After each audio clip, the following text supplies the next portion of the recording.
All right, Mike, welcome to the Really Rich Podcast, man. It's great because I met you 48 hours ago? 48 hours ago. And I'm just, when I see, when you see a wild man in the forest, you know exactly. You could tell. You're like, he's like me. You had the fire in your eyes. All right, Mike, no one knows who you are. Tell me a little bit about you. Tell me what you're working on at Huddle. Fill us in. I want this to be wild and crazy, but give us something to sink our teeth into.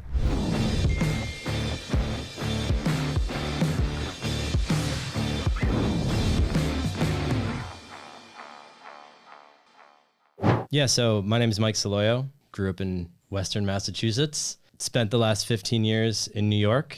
Started my career working in Wall Street as a technology investment analyst. Okay. And in 2014, this is where it gets crazy. Okay, good. In 2014, I was looking around to shake it up, do something different. Mm-hmm. Started meeting different people in startups, started following different venture investors, reading their newsletters, and you're like, wait, I'm reading this stuff every day. Yeah, exactly. Started to sink in. Yeah, I was like, I want to be at the ground floor of where these companies are getting created. Right. Because at the time I was covering EMC, Cisco, Apple, the big dogs. Really interesting stuff, but far not tangible. And so I went to a meetup in New York called the Fat Startup at the time. Okay. And it was bridging hip hop culture and entrepreneurship. Okay. And it was a Ben Horowitz book signing. Right on. So venture capitalist Ben Horowitz was going to show up, talk about his new book, The Hard Thing About Hard Things. Andreessen Horowitz. Yes. Yeah.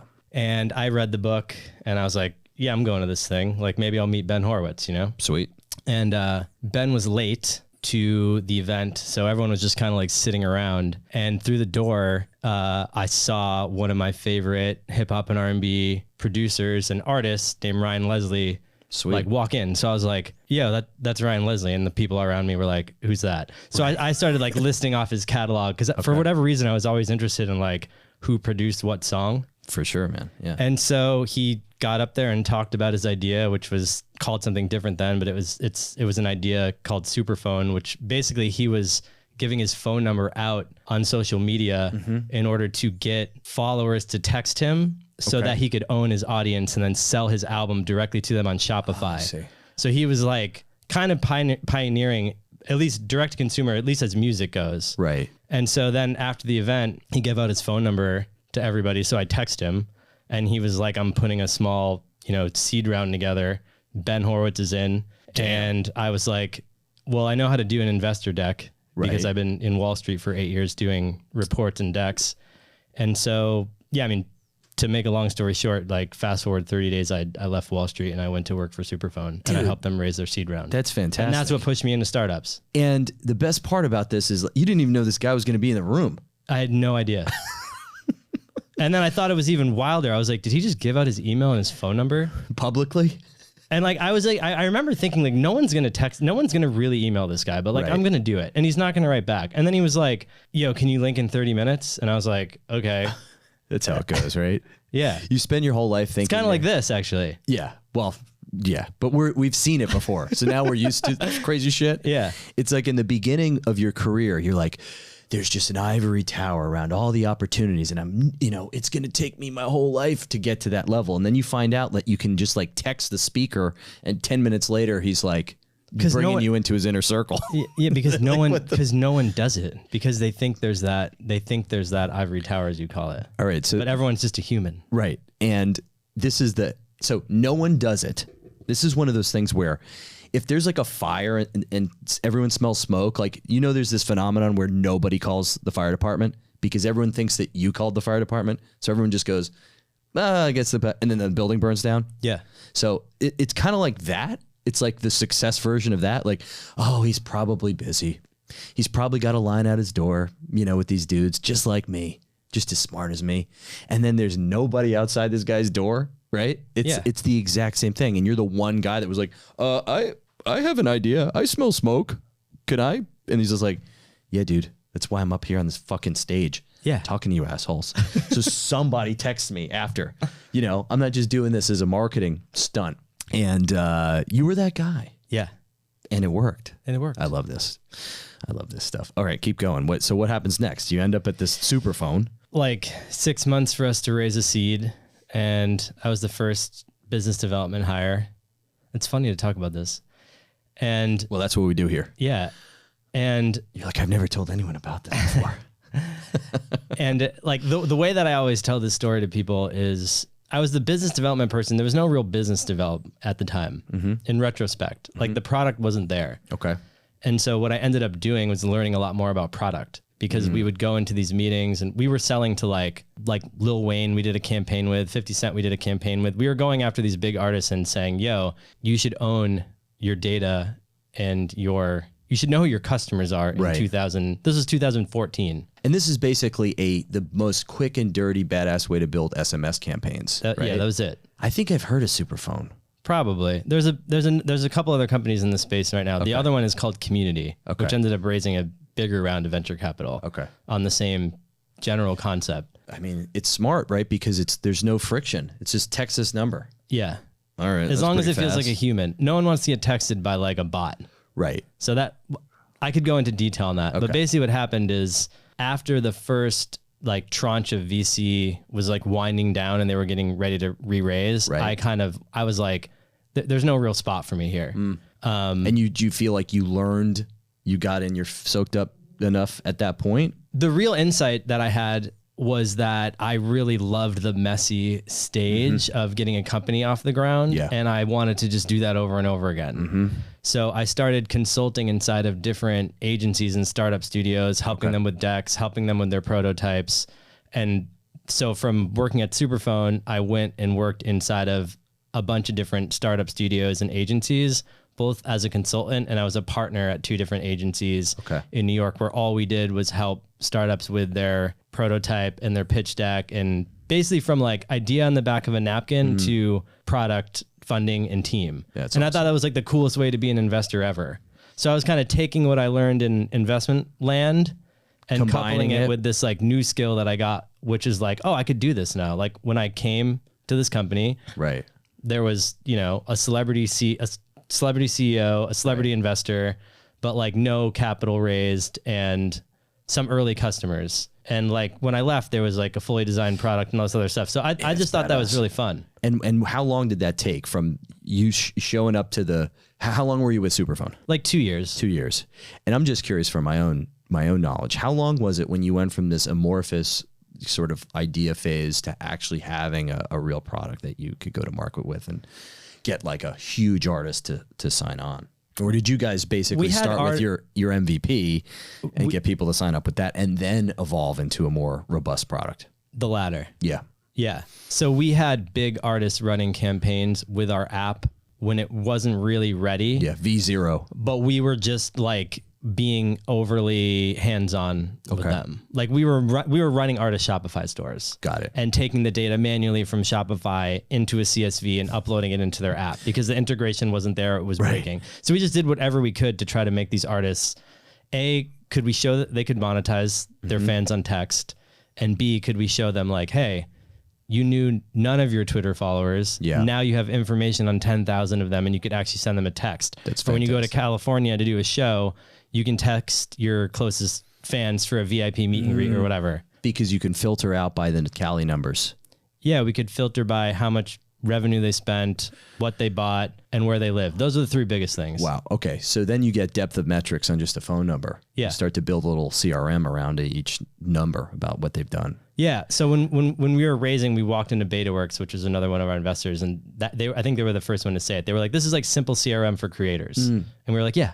Why didn't anyone tell me about this thing? This sounds fantastic. I don't know. Maybe that's another reason we're here. It's fantastic. Jesus. Well, I'm so stupid because I always watched Gary Vee say, text this number. I'm like, what? Why? Yeah, he was one of our first customers too. Fantastic. Yeah. Okay. So it all makes sense now because I'm dim and I'm looking at Gary Vee. I'm like, why does Gary Vee have this phone number that he, why shouldn't he be having a more sophisticated? It's like, no, dude, the phone number, just as you've said, you can attribute all the data to the phone number, just like you could with an email. And the only difference is the user, all I have to do is click a button, bop, and then send it's like probably 0.5 seconds quicker than typing in your email. And that might make that conversion rate 10% more. It might be double, which is the difference between having a 500,000 person list and a 1 million person list. Yeah. Woo! In terms of conversion. You basically know your follower better from that text than some people do with email lists with 500,000 people on it, because you just have such more depth. Yeah. To it. I got to grow up, guys. I got to grow up. Don't grow up too much. Well, yeah. I don't think that's going to happen. You don't need to worry about that. I've known you for 48 hours, but I'm pretty sure. And I haven't grown up in that 48 hours. So that's a good sign. What happens after Superphone, dude? So you're at Superphone, you go into the consulting phase. Yeah, which we touched on a little bit. I joined a studio in New York called Luminary, and that's where I actually met my current co-founder at Huddle, Stephanie Golick. And we left that studio to go to another studio. Same thing, building MVPs, lightweight brand identity, investor decks for startups. Okay. And you're handling everything from like design to building actual tech. Like what stages are you? In that beginning, awkward growing. Everything in the beginning, awkward phase. Okay. Yeah. Most people don't wish this on their worst enemy, and you're like, I'm going to do this 1,000 times. I wanted to help. I'm attracted to people who want to do their dream, as crazy as that sounds. Mm-hmm. And entrepreneurs fall into that category. Sure. And people do things for all different types of reasons. But I like people who are like, I'm going to go for it. And I feel called to help as many of those people as I can. And it's weird that I am now one. That like wasn't the plan at all. You became one. I was just going to like support. Yeah. I thought working inside of startup studios was just what I was going to do. Okay. So you basically just were around this stuff so much. You're like, well, I guess I'll just start my own thing. You and Stephanie take off. There was more hiccups than that.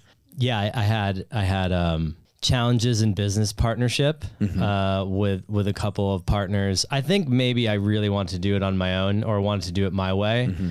Part of it also was just learning how to like be in business partnership with somebody, I think. You're on the other side now. I have a really good business partnership now. In 2018, I started my own version of the thing called The New Company, which was a startup studio. I think I helped launch like 10 companies out of that. And that's badass. Yeah. It was badass because I liked what I was doing.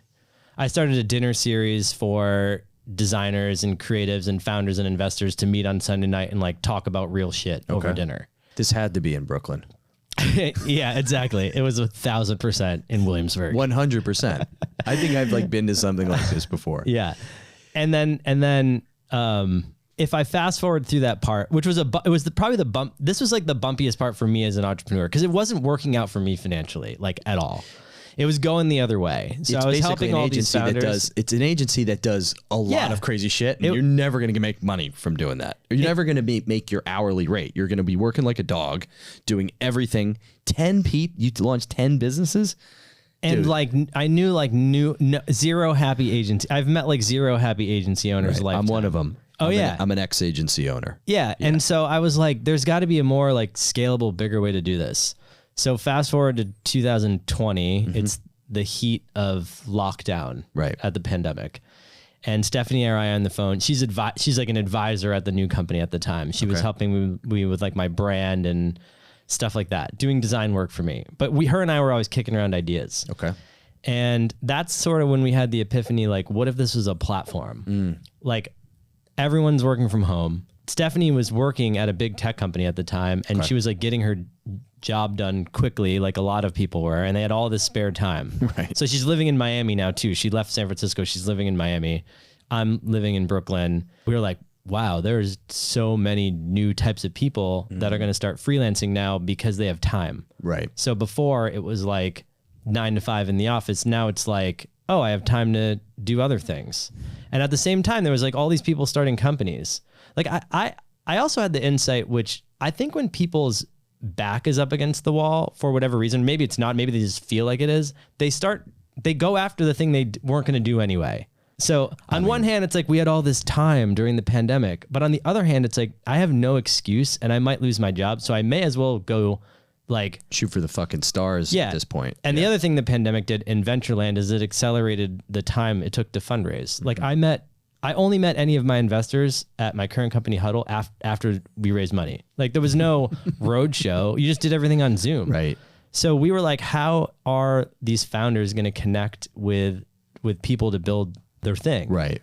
we should create that. Instead of it being an agency, it should just be a community of great designers, engineers, marketers, and brand people that, and we make it really easy for founders to find them and get a team around it. All in one place. All in one place. So you create an account, you pitch a project to the community, you know, now it's 24 hours, but at the time it was like 2 weeks because we were doing everything manually. Right. We could get basically an elastic, flexible team of freelancers around a founder. Okay. So let me describe how this works before things like Huddle come along. Yeah. You have an idea, and then you have all the segments of the idea that need to be put together and then independently project managed. UX, UI, even having a brand kit before you turn up to UX, UI. Yeah. Oh yeah. Then building the MVP on the dev side. Holy shit. Okay. That's 2 or 3 teams already. We don't even have anything. Oh, and then we have to communicate to put all the pieces together so that you actually have something usable so that someone can touch. Oh yeah, let's throw in a web dev there too. If we're building it completely custom, an HTML guy, maybe you're using Webflow. Are we done yet? Like there's like 12 people involved in a project and I'm pretty sure it's just you and your co-founder who has no idea what the hell you're talking about. And right. He does something else completely, he or she does something else completely differently. So I'm doing this right now with a new product that I'm about to launch. Yeah. And I just said to myself, isn't there an easier way? Like God damn, I'm good at this starting process. I'm okay in that obscure, murky, weird world of starting things. But this time, I swear, I was sitting at my desk before I jumped in the car to come and meet you. Yeah. And I said, I have done this too many times. I know how to do this. I don't need to prove this to myself. I don't need to save money, and I can spend money. I'm like, I don't need to do this the same way that I've been doing this. I swear, I was literally having this conversation because I'm about to build out. I need an MVP for this thing I'm building, and I want it to be beautiful. I don't want it to. It doesn't need to be scrappy anymore. Like this is my 10th or 12th round too. Yeah. So it doesn't need to look like shit, guys. Like it should look fucking great out of the box, right? Or it should look pretty good out of the box.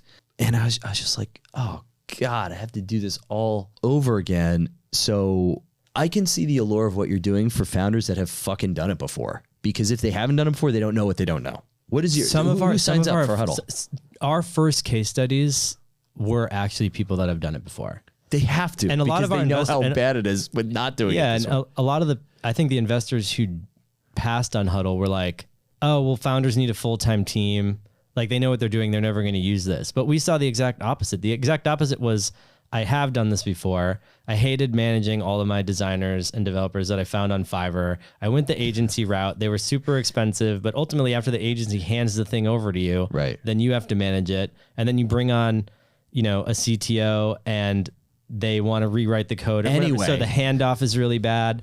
And so, yeah, a lot of our initial customers were like second-time founders who were like, "Oh, this is quick and fast. I need to get out the door with something quality." Sense. And if I use you, I can maybe poach my team. Mm-hmm. Like a lot. That's what a new thing we've been throwing around is like you're going to want to poach your team because on one hand, again, I think a lot of investors who were worried about like founders disintermediating us and stealing their team, were like, this is the new world of work. It's flexible. Right. We're not getting disintermediated. You might hire your designer from Huddle full time, right? But they're still going to be a community member, right? So they might still side hustle for a couple hours or advise a startup on the side, or maybe once they're done with you, they come back and look for work. So it's just a really cool, like fluid, elastic world of work that we're going into. But it is just more about being able to get a team of experts around your idea fast and flexibly. Yep. And be able to start moving. And a lot of that was a part of my own personal journey too. I think I'm a pretty analytical person, and coming from Wall Street where I got paid to analyze things and write about the trends, I struggled to like take action. Like I like over debated everything and over analyzed everything. Aim. Yeah, that's exactly. Yeah. And like at the end of the day, I was like, oh, I just need to start shipping product out into the universe, and the universe will tell you if what's working or not. People, yeah. So you have to like learn through doing. Mm-hmm. So that's the other kind of message that we're sending is there's a lot of different communities out there where you get a lot of advice and mentorship. So Stephanie and I worked inside of like Techstars. We worked inside of XRC Labs, Expo Labs, YC, and there's a overwhelming amount of advice and advisorship and connection to investors, but like no one can find a designer. And I just got so overwhelmed with all the advice. Like I felt like I didn't feel like the advice served me. I felt like it clouded my mind. You're like, I'm good. Just please stop talking and let's get to work. Well, I've also now learned if I'm sitting in an investor meeting and someone's like saying something that I don't find as productive, I've learned to like, okay. Just let it. Yeah, like go out. tell me. I switch my brain into a mode of like, what can I learn from you? Instead of, because I used to just I still do. Less so, but I would just really get defensive and start like almost arguing in these meetings just because I was so passionate about like, no, you don't get it. Like it doesn't work like that. It's going to work like this. Right. Because in my head, I already knew how it was going to work. Yeah. And so I used to just get overwhelmed with like opinions from everybody. But I think now when I get opinions, I realize that like that's just their opinion and I can like take it or leave it. I can take it or leave it. Yeah. But going back to Huddle, a lot of these ecosystems are focused on networking and advice. And I wanted to build one that like pushed people into action and got them building. Right. Well, also when we said this is like, I described my imagined use case. And it's that well, it doesn't sound imagined. It's real. Yeah. Yeah. It's not imagined, guys. Fuck. All right. God damn it. Take my money here. We're going to do a live. I'm about to close a customer. We're going to do a live customer sign up here. So navigate to huddle.works. I know. Right. He's like, don't fuck this up, Nick. America's watching. Okay. But what I was going to say is the flip side of this. Huddle is like, it's for that second time, third time founder that knows the difference between cobbling and the shit show involved. But I would say it's equally not for the first time founder who needs to go through the hellish fire, brimstone to even know that they need you. I don't know if they'd appreciate you as much as they should. So it's a really highly managed experience in terms of when a founder comes on and posts a project, they get immediately connected with a community member called a partner who's been there, done that, has been in the weeds with a lot of companies and basically serves as a support to help them put the team together. So it's equally for first time founders too. Like we want to be for like everyone starting anything or even businesses that are further along that need Silicon Valley level talent support. Right. And a fresh set of juice flowing through the project. Yeah. Because when you don't know what you don't know, then you need someone to walk you through the jungle a little bit. Like, it's like, which is interesting because you solve for that with this partner who's like, okay, this is how this works. Yeah.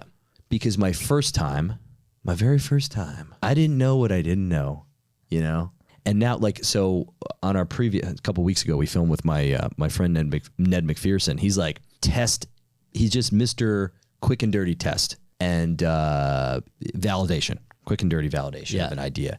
And I became the champion of the world of validating ideas quick and dirty. And that was like the thing that's carried me this far is making sure I'm building the right thing. Now, where I think I need to really get to is, okay, dude, you're so good at validating. You're so good at seeing the what's working, what's not, casting aside the bullshit and picking up the diamonds. It's like, well, now you need to be rapidly shipping as fast as you're rapidly iterating and validating. And I haven't solved that yet. Yeah. What have you tried? I've tried to cobble together my own teams faster, but there's only so much speed that you can do. I'm in the middle of it right now. I'm looking for a totally different project than the one I'm mysteriously referring to here.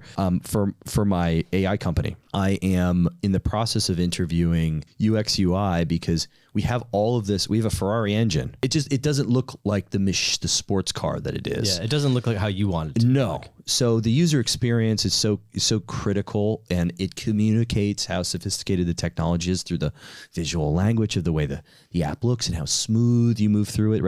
Right now, it's just not doing that. Right. So what am I doing? I'm interviewing, and I have my own system of rapidly identifying the right person. But dude, everyone's all over the world. So my interviews are going to take me 2 weeks to get through. You think I want to spend 2 weeks interviewing people? No, I want to find the person and I want to get to work because I wanted this wrapper on my software 2 weeks ago. I wanted this on my software a month ago. So that's what I'm doing over there. And I can talk about that. That's no problem because that's a tool. Like everyone needs to know that, V1 of everything or, this is like for everyone who's seeing the tool, you've played around with fast outreach. It's like, you might think it's V3 for us, it's still like V 0.1. Like there's so much more that we're building into it. But this is the challenge I'm doing right now, dude. I'm trying to hire UX UI and it's going to take me freaking 2 weeks at least. Yeah. You're like, oh man, customer acquisition mode activated. Yeah. Yeah. The team is everything.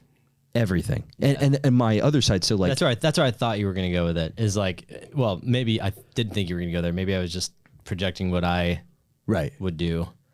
But I think a big part of being an entrepreneur is getting great people and getting out of the way and like really trusting them and like, and guiding, setting vision, giving feedback.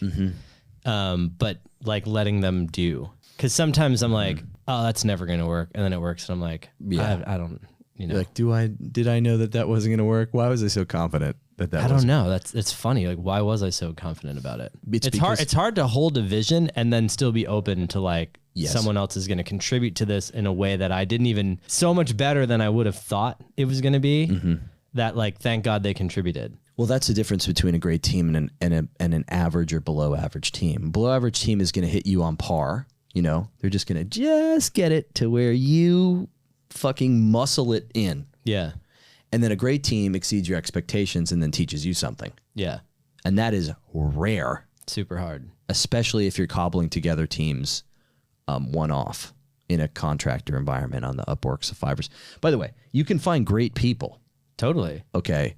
But sifting through, here's the thing. Anyone, the barrier to entry in the digital space is the lowest barrier to entry to any industry in the entire world. Anyone can say they're this, anyone can say they're that, and anyone can falsify their portfolio. Anyone can create bullshit reviews. It is completely an ecosystem where you could fake the entire thing. There's very few other environments where you can fake the entire thing. You can't just be like, a lawyer and you're like, by the way, I'm not a fucking lawyer. Like that, you can't, I was going to say airline pilot. And then there's the movie with Frank Abagnale. The true story of the airline pilot. He flew around the world. He's like, I'm not a pilot, you fucking idiots. Like, so anyway, back to graphic design. You can fake it, dude. You can fake web design. Why are you looking at me like I'm crazy? You're just like, what? No, there is just a lot of stuff out there. There's a lot to sift through. There's a lot of noise. That's all I'm trying to say. Because in this build world, there's no credentials, there's no this, you don't have to go to this school. The best guy in the entire world might be in Indonesia. You can't see him. He's a cartoon headshot, but he's a genius. And how do you know he's the guy from the other guy whose profile kind of looks like him, Yeah. And that other guy stole half of his freaking portfolio from another guy. Yeah. And this is the world that we live in hiring. The beauty is you have liquidity of talent. The problem is you have so much fucking liquidity of talent.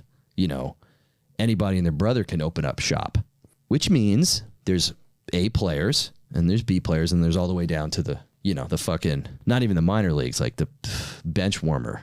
Yeah. Talent. And sometimes when you're not technical or you're uninformed and you're hiring for something technical, you don't know your fucking A players from your D players. See that all the time.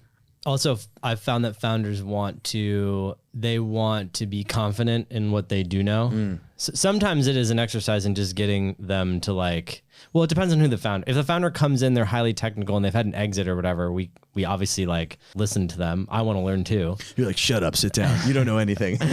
No, like, but I sold my company for $500 million. Right. And I'm like, here, everyone's the same. I'm like, do you want to invest in Huddle?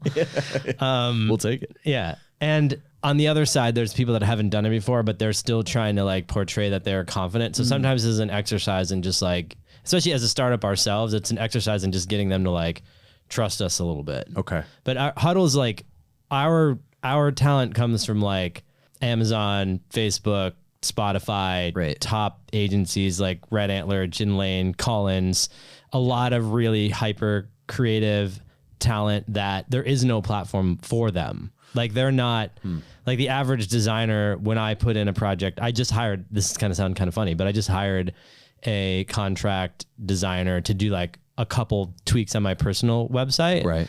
From Upwork. Yeah. And it was super cost effective and they were great. I had to like really manage them. Can I have them? Because my personal Yeah, if you website is a want, piece of course. You know, the average designer I found was like in between $20 and like $35 an hour. Right. The And average they're designer over in on, Asia, where are they? yeah, they were overseas. Okay. And the average designer on Huddle's like, you know, 125, 150. Right. Sometimes more expensive. Yeah. Well, We pieced the team together so that it's cost effective for a startup between, you know, 3 years experience and 8 years experience. But the other really big endeavor is creating the future home on the internet yeah. and in real life for the most skilled freelancers in the world. Yeah. This new whole, like one of the coolest things that I learned from doing this is like a bunch of people came to Huddle from Amazon, like super skilled. You know, these are like the best software engineers and designers in the world. And they're like, what should my rate be? Because they've never freelanced before, right? They've always been in a more traditional environment. So that's been really cool and rewarding to like educate. Because I think one of the best ways to be an entrepreneur is just freelance first. Because you have to spin up an LLC, get a bank account, Right. learn how to send a proposal, learn how to send an invoice, learn how to connect your invoice, collect your invoice. You know, what should your payment terms be? How do I do taxes? Like you're a business, you're starting a business. But you're walking before you're running. Yeah. As a freelancer, as opposed to saying, and I'm going to create the next fucking unicorn, right? Like you're like, okay, let's just dip our toe in here. Let's see what I'm good at, bad at, what's going to blow up. Yeah. I think a lot of and we've already seen this happen. I think a lot of the freelancers in Huddle are going to start companies and come right back to the other side of the community. And As like, a customer. yeah. And we've already had that happen. That's interesting. Which is really cool. And I think there's really very cool long-term implications to our company from this just world we're creating of people who like to build stuff together. That's like a chef at, let's say like the guy that makes the pizza coming back and eating the pizza at the restaurant on the weekends. That's how good the freaking pizza is. He's like, I make pizza all day, but I still eat pizza on the weekends and I pay my money to eat the pizza. Man. Yeah. Okay. So this is a model for what I've heard this argument before, and I now believe it even more talking to you. Yeah. That the future becomes this Ocean's 11 style world where there's the expert team that meets in Vegas to create the heist, and then they disband after the mission's complete, right? So in the future, it's less fractalized where everyone's their own everyone has their own brand, but what they're doing is they're now organizing and coming together in these little pods, and you guys probably call it a huddle, maybe. Yeah, it's called the Huddle. Okay, I want to get the branding down right. Coming together in a huddle. It's pretty on the nose. Boom. See, I know what I'm doing, guys. Coming together in a huddle, executing, and back to, no one even knows where these guys live. You probably do. You have to remit taxes on their behalf, but let's just say it's more of a vibe if you think they just disappear. But it's a really interesting model for the future, because on one hand, I think everyone becomes really independent, but there's certain projects that require this collaboration to execute the right way. In fact, this is where it gets interesting. You're like, well, my hourly rate is 100, and let's just say, to make numbers round, it's 100, and I work only, on this. It's like, well, maybe it's 80, and now you get 50% more projects joining a huddle. Maybe like when you combine and you become more flexible and you join these pods, these huddles, whatever, you just get more work. So the phone rings from Ocean's 11, Brad Pitt fucking is just like, hey, we got another job. And you're like, all right, how much is it? It's kind of like that. It is kind of like that. And you get more work. I love that analogy. Yeah. Yeah. You need a cross-functional team to make anything happen. You do. Very, very, very practically, I can talk about like the one thing that I never got in the beginning was like a good copy. The person who did our most recent turn of copy puts things into words that I could just never have ever. I'm like, how did you say that in 3 words? They're like ChatGPT. What are you talking about? Yeah, like even a website requires a designer, a UX designer, a visual designer. Sometimes they're the same person, but maybe there's a creative director, maybe there's a copywriter, then there's someone who, you know, can actually build it on Webflow, or if it's more sophisticated, does it on WordPress or wherever. Right. Yeah, that's already like 5 people. But a lot of people think it's going to be just one. Sometimes it is, but it's super rare. And I think it's even more rare that it's going to be good if you do everything yourself. But it's been you before. Yeah, I've done all that stuff. Me too. Yeah. I've done all that. I think it was. I don't think it was all the that stuff to a degree. On certain there's things. like, you know, there's probably rhetoric out there that says, you know, you should do everything yourself first so that you learn it and hand it off. I kind of disagree with that, honestly. I think entrepreneurship is about creating opportunities for other people more than it is about, like, that's what scale is in a way. Yeah. So I think the sooner you get that you can't do everything and that you're probably good at like the things that you're good at and not good at the things it's just funny to me that so many entrepreneurs go through that. And then like 7 years later, they learn the 3 things they're supposed to be doing. It's like, maybe you have to go through that, but maybe you don't. Maybe you can learn that you shouldn't be doing that, because maybe not shouldn't.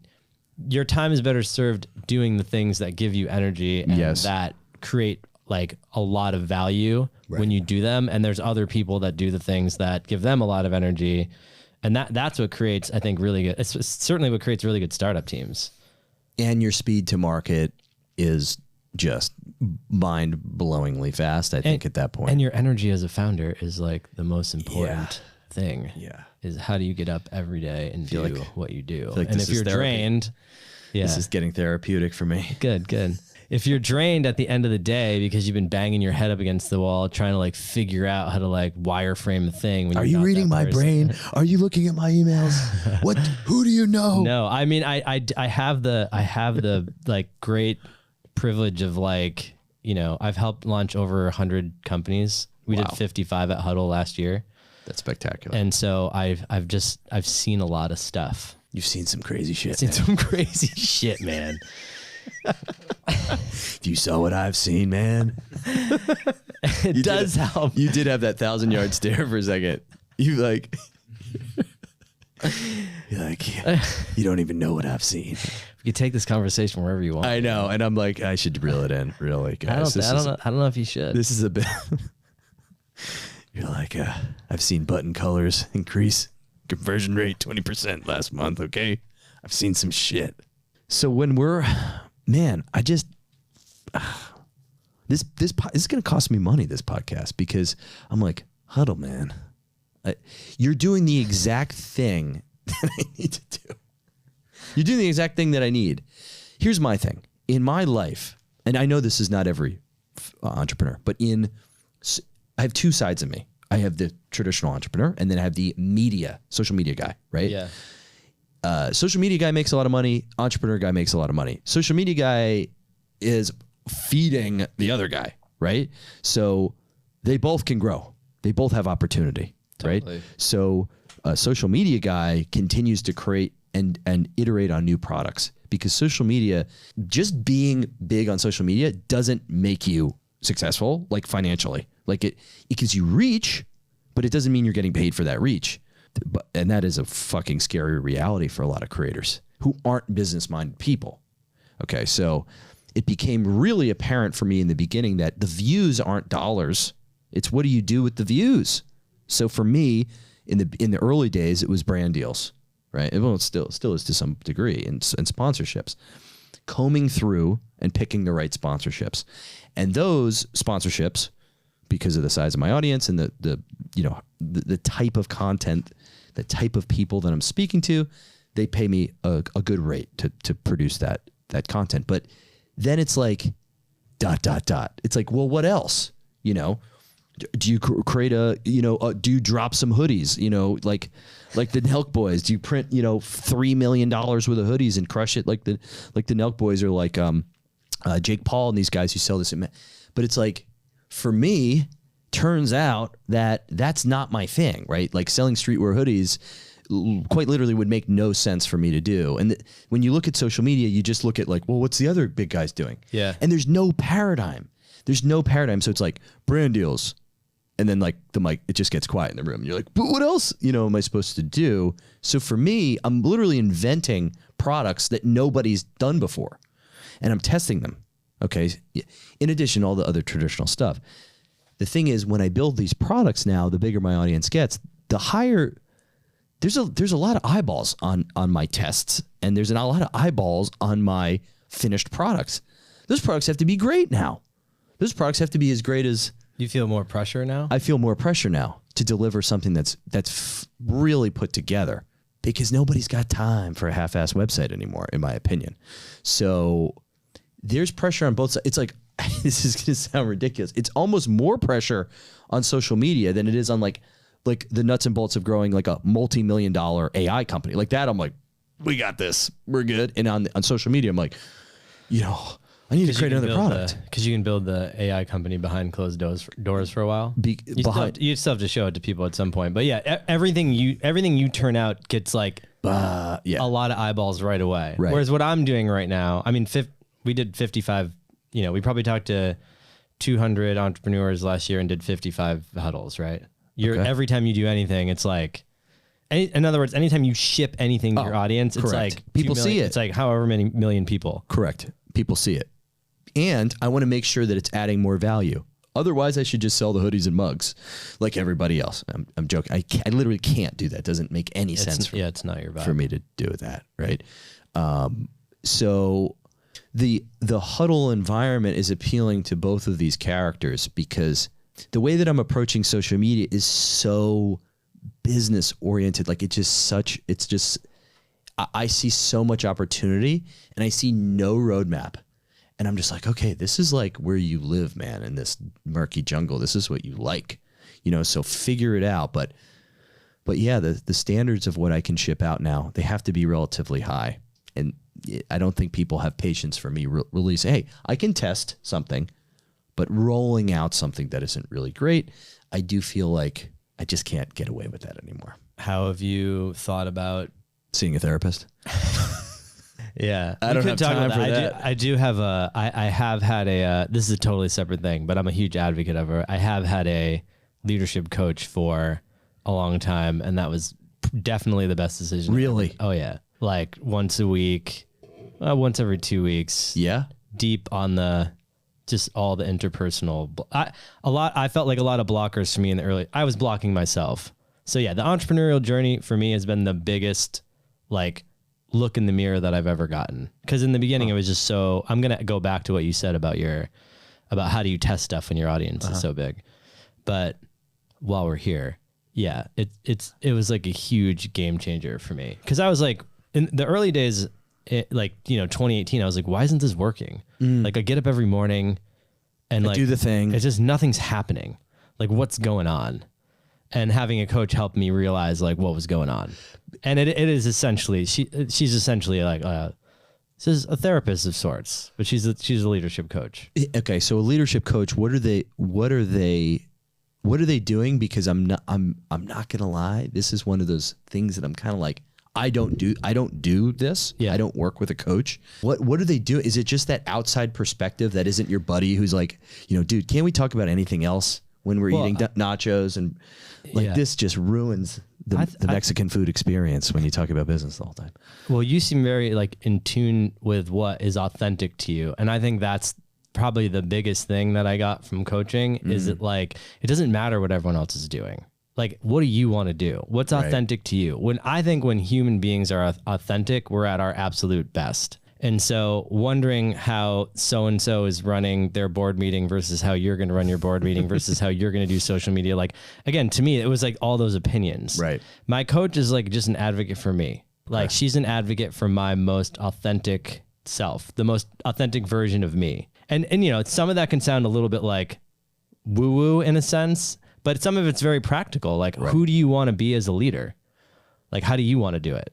Because like the ones that we admire is like, it's not like, like I say this all the time. It's like we see someone do, like we see Bezos or Zuckerberg or whoever. Throw Elon in there. Come on, throw my boy Elon in there. Yeah, all right. Elon Musk. He is doing things that... then what happens is someone writes a book about it. Right. Which is even worse because then it's their story of what happened. Correct. Which is clearly not what happened. And then they force. And then that's the way that you do it. But if you actually went down to the dorm room or whatever, it's not like he sat there and was like, here's the Facebook plan for 10 years. At least that's not what I would imagine happened. What I imagine happened is it was like what we're talking about is you try something, you get feedback. You try something, you get feedback. You try something, get feedback. Yeah. So it's all retrospective thinking. So I almost don't even pay attention to it. For me, sometimes it bites me in the ass because there's some practical stuff that you just like got to know. Right.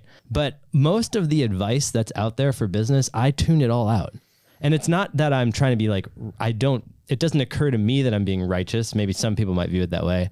But the way that I view it is that like, it's not super generative for me to like try to figure out what everyone else is doing. The most generative things for me is when I'm really real about like what's authentic for me. And that's the big thing that I got from coaching is it's like, it's not really about the how-to book on to be a leader. It's more about like, who do you want to be as a leader every day? Right. Well, especially when we get into nitty gritty, trying to draw a roadmap through this thing where there wasn't a roadmap or getting really prescriptive. It's like what I try to do and what I'm pledging to do in this podcast is highlight when you say words like iteration, right? The fundamental things that truly are part of every journey. Yeah, totally. Right. So like my whole thing is it ain't going to be pretty. It's iterative and you don't get to decide how to get rich. The market's going to tell you. So that folds into iteration. Yeah, that's very cool. A huge chunk of my life was my ultimate belief and my vision was to become a rock star after I quit Wall Street. Yeah. And it literally almost killed me. Like it almost killed me. It bankrupted me. It took my health. Like I was like, I'll do anything. It's like the market didn't respond nearly enough for me to be on the cover of Rolling Stone. And I just pigheadishly kept smashing my head against the wall until I had nothing left. And, maybe I should be thankful for that experience because I literally went to, rock bottom is like the cliche, but the best way to describe it. Literally went to rock bottom, like from being like a hotshot on Wall Street, acting more like my rich guy character than the really rich guy character. Right. Pain in the ass, flamboyant, fucking arrogant asshole, right? And then literally getting ground down into a paste, working in a clothing store, making $12 an hour, having spent millions of dollars traveling around the world, investing in my band, and just had nothing to show for it. So when I told people, I told the store manager, hey, your accounting method's a little you should. They were like, get a 9.5 for John over here. Okay. Those experiences I think are so important. I have my own version of that where I was just I want to call it entitled in a little way where like, no, but it should be this way. Mm-hmm. It's a really delicate balance it's such a delicate balance to like have a vision and go for it. But get, like you said, get the feedback that the world is showing you. Yeah. Yeah. And obviously there is some practical stuff. In the beginning, I was trying to finance the business in like an interesting way.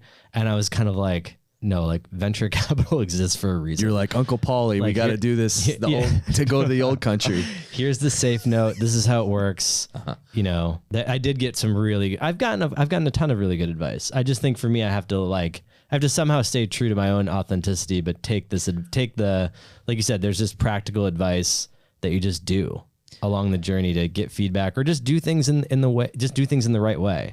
There's a time component here because you have to give it your idea, maybe your unusual idea some time in the market. Yeah. But to think that you're the only right person that is the ultimate arrogance and entitlement. I think that's where the ego thing comes in. That's where the ego thing comes in because you're like, I'm the only right person in the entire world. You're a fucking idiot, dude. It's like, that makes no sense. And nothing could be more pure than in the music and in the creative arts because it's so problematic.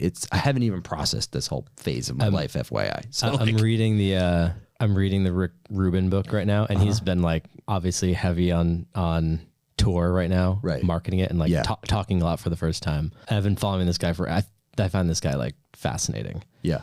And one of the things that I got from the book is around this concept that like the ideas aren't yours, and that meaning a super intelligence that comes from somewhere else. Yeah, it's coming from somewhere else, and you've received it, and that super intelligence doesn't care if you do it or not. That's actually been really helpful for me because it's like okay, if I don't do this, someone else is, if it's not my idea, Right. and it's coming from elsewhere and someone else is going to do it, I may as well be the one to do it. You know, like when we were launching Huddle, like 3 other things came out at the same time. That always happens, you know, part of it's general economic timing. It's helped me to not believe that the idea is actually mine.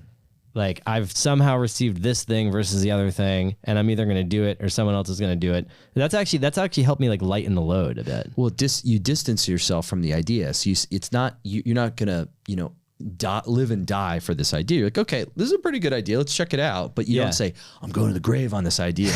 Because it's not even yours in the first place. So and then it becomes less about me, hopefully. So then I take the ego and like arrogance out of it a little bit. Where it's like, all right, we're gonna try to do this.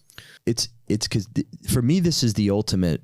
Like when I put the mirror on myself, it's like the music thing. Certainly, the music that I was writing, there was some kind of divine or some intervention. Like I was writing these songs where I look back and I'm like, I don't know where these came from. That's amazing. You know, I don't know where these came from, and these are things that I think I'm really proud of. One other thing I'll say about value, or you don't get to decide, right?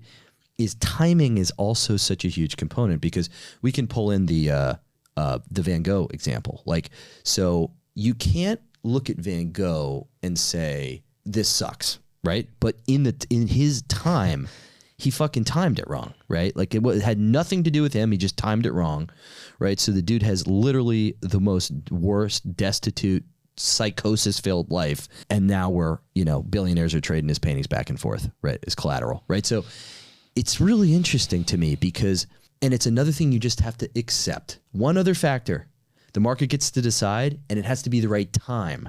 This is another example. If technology is too early, so the Rio jukebox was the first MP3 player. I had it. You fit like 2.5 songs on it.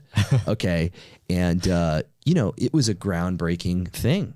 You know, this Rio jukebox, right? And have you ever heard of Rio jukebox?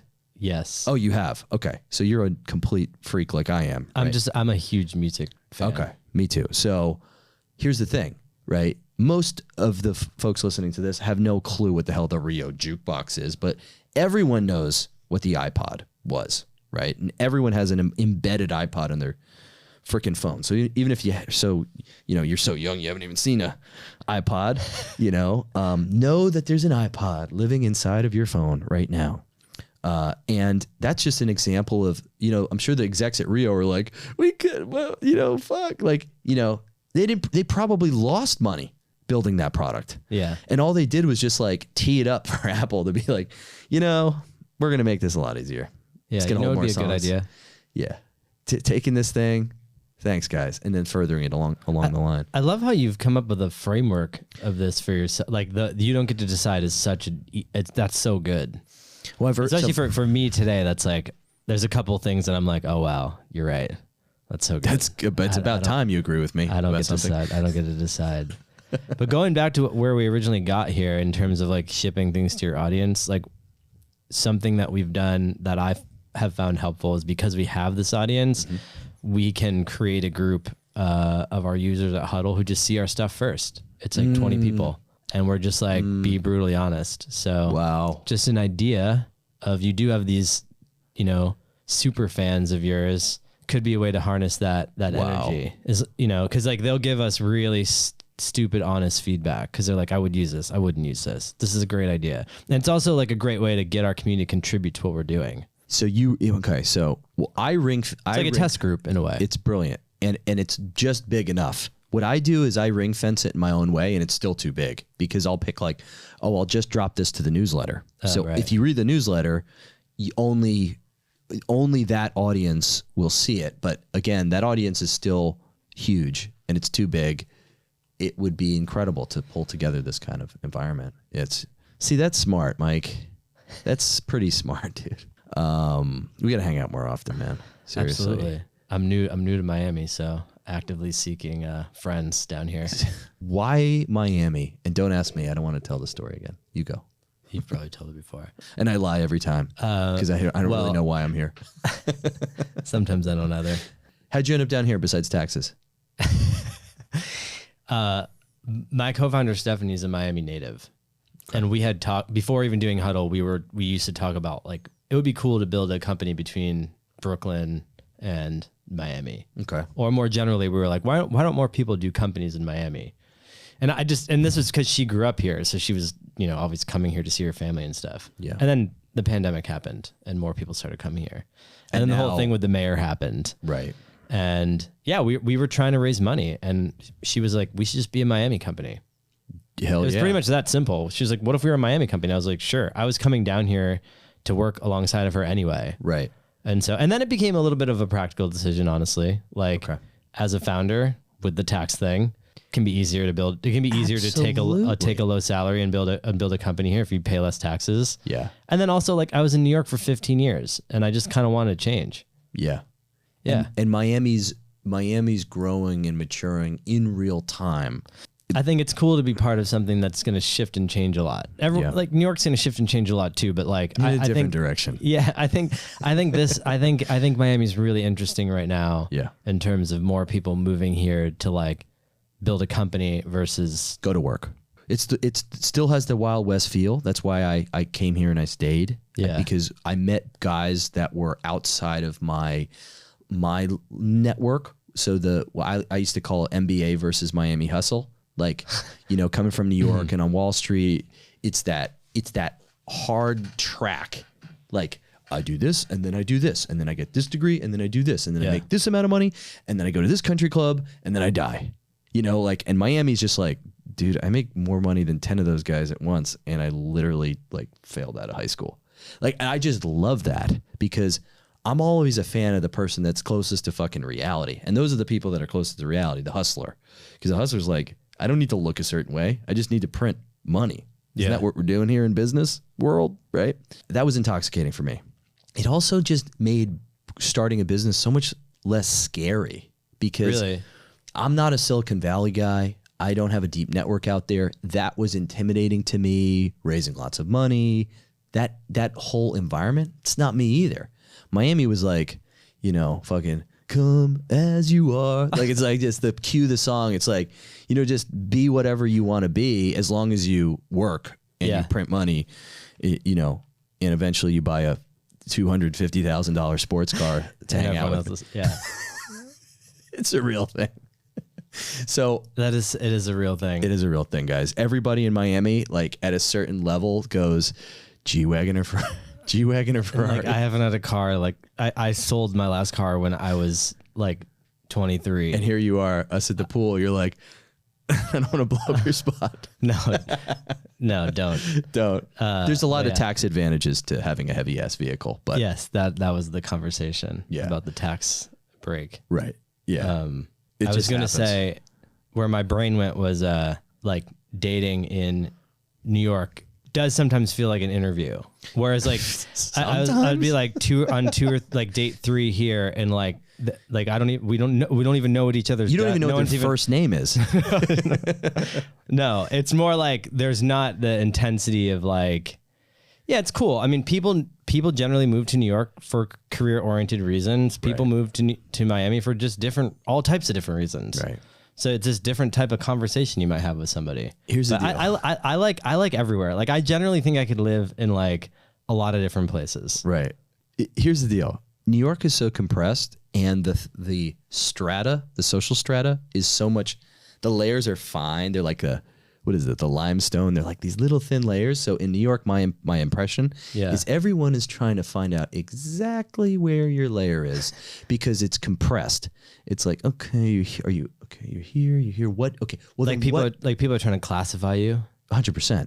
Yeah. Because it's okay. Or you're trying to classify yourself. Well, and this is the psychosis that we get as New Yorkers. It's like, well, I'm an investment banker, but I'm at a boutique shop, and I really wish I was at Goldman. And then from Goldman, I really should go to private equity. Like, there's like this is like little strata. And then I think what happens on a date, and by the way, not just a date, like meeting first meeting someone. Yeah, they're like, how many times are you on a date in Miami? And the other party says, buy side or sell side. It's like, what does that have to do with anything?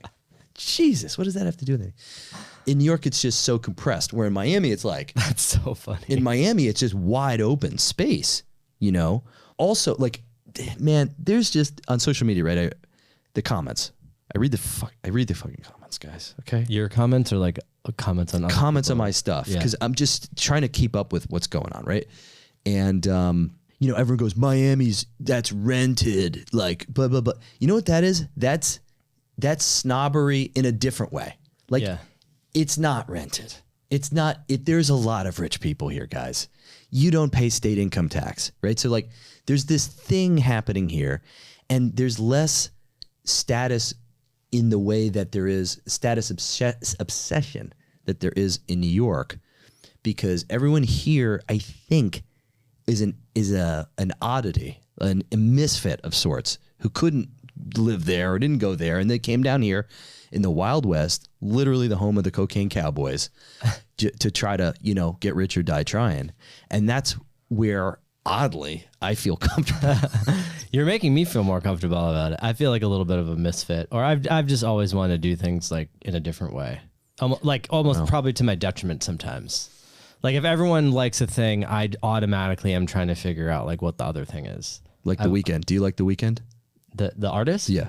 Yeah, I like The Weeknd. Because doesn't everyone like The Weeknd? Yeah, I mean, I'm not going to go into detail here. Yeah. I mean, I had the mixtapes before. Really? Yeah.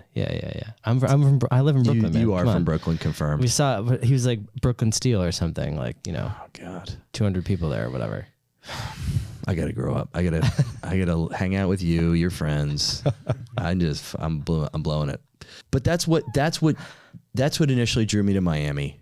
And by the way, all this like intensity we're talking about, it doesn't matter where you freaking live. I know, that's actually what I wanted to say. It's like at a certain point when I was coming down here and everyone was like, is this or this? It's like, can we talk about anything else? This is like really like the most boring conversation ever. Not this conversation, but like, you can talk less about like splitting the atom. Like at some point you're like, and that's how you split an atom. And in Miami, it's like, but still, it's like this. It goes deeper than that, and the scene is changing. It's like, dude, how? I thought I understood it. It keeps what? Okay, let me tell you. It was our buddy's birthday party on Friday. So I saw you on Saturday? We bumped into each other at the pool, mutual friend. Yeah. I was out at my buddy's birthday party at one of these places, the New Hot place in South Beach, right? And listen, man, I have been a lot of places. I have really been a lot of places. I've seen a lot of things. Nothing was as insane and sceney as this restaurant.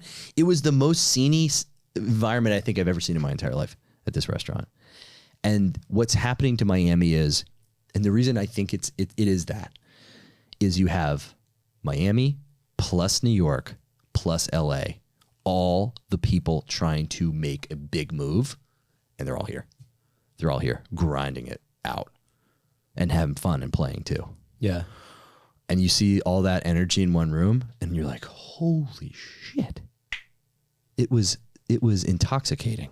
I didn't even drink. In a good way? In a good way. In a good way. Because in a way, like it made you feel empowered? It made me feel empowered. I was like, look at this circus that I started to feel like maybe I was a part of something for a second. I was like, you're one of those people. You're doing something. And that's why you're allowed to kick back here. Something weird like that. Some little moment of belonging. Just for a second, and then it went away. Then I felt like an idiot again. Man, I should go out more apparently. Yeah, well, they bang you up for like, it's like no matter what you do. I was like, I had ice water. They're like, it's $3,000. I'm like, I had ice water. I didn't even eat the sushi. Why is it $3,000? I don't know. So yeah, what's now? What happens now? Yeah, for Huddle. Now for Huddle. What happens? What's the next stop for Huddle? The next stop for Huddle, we're taking on more customers and growing. Where do people find you? They can find us at huddle.works, WORKS. Okay. And with Huddle on all social media. Great. Mike, thanks for coming, man. Thanks for having me. This Was awesome. so fun. Guys, if you like that, don't forget, click, like, and subscribe. Okay. I know it's new. I know this podcast environment is new, but we love it. It's going to stick around. You get to hang out with more people like Mike. This is awesome. Thanks for joining, guys. Thank you so much for having me.